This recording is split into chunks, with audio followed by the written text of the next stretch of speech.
Okay, it's Mr. Kelly here. I'm gonna quickly, as fast as I can, show you how to make a very simple green shake as part of the extra credit assignment. If you have another recipe or things that you like to use instead of the ingredients I'm gonna use, you're welcome to, as long as the main ingredient consists of one or more greens. Okay, you want a high power blender.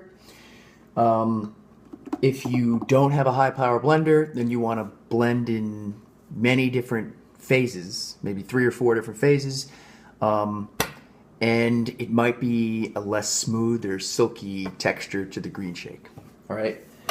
What I do is I make a total of about 8 cups, and that will make 4 shakes. I make it the night before, and then I'll have shakes for the next 2 mornings. So the first thing I do out of the 8 cups is I fill 2 or, between 2 and 2.5 cups of water. All right, and this week I got a bag of greens. It's mixed greens with a bunch of different things in there, including spinach. Now, just as a tip, if the expiration date on the greens is coming up, you can freeze the greens. I did that for these, and then they're good for pretty much as long as you want. And then I will basically fill, you just want to wash your hands first. I will basically fill the blender up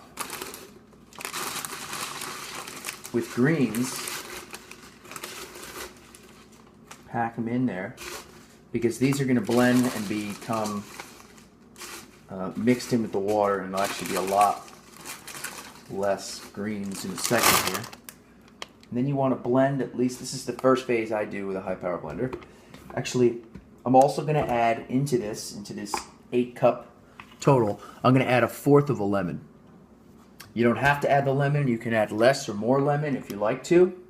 I add it right with the rind, the outside. Okay, so all that greens got reduced down to, only added about a cup to the total volume.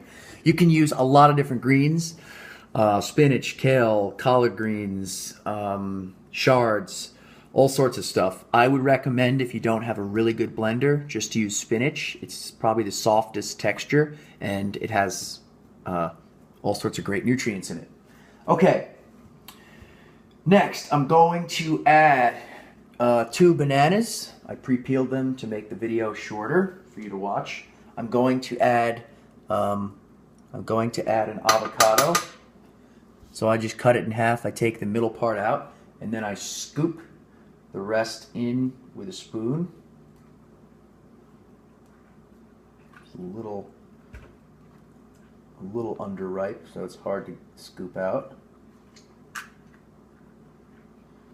This gives the green shake a creamier texture, especially when it's appropriately ripe. This is a little underripe.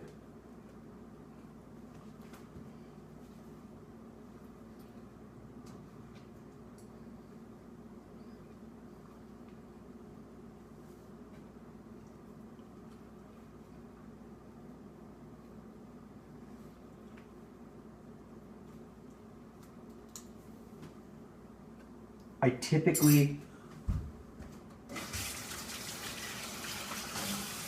typically also add, I usually get one of those big things of, it's like a big cylinder of raisins.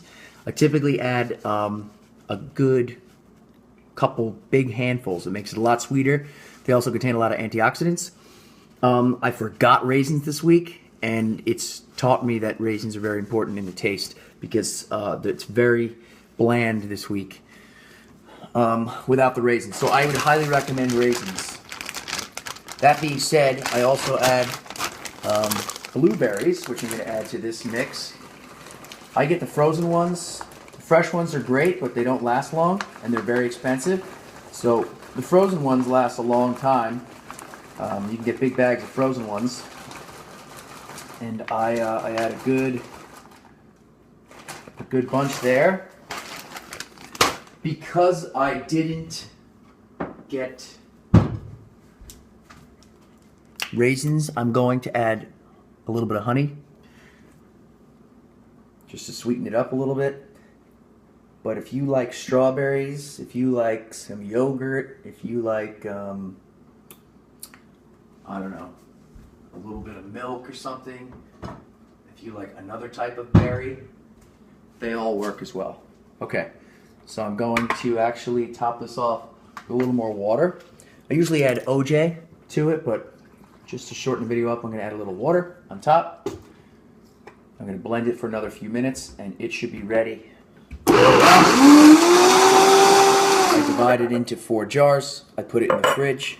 I shake it up tomorrow morning, and I have it for breakfast or sometimes for lunch or something, whatever it is that you want to use it for. Okay, that's the basic recipe. There's tons online. As long as it's based in healthy greens, then I don't really care which recipe you use. Okay, hope it helped.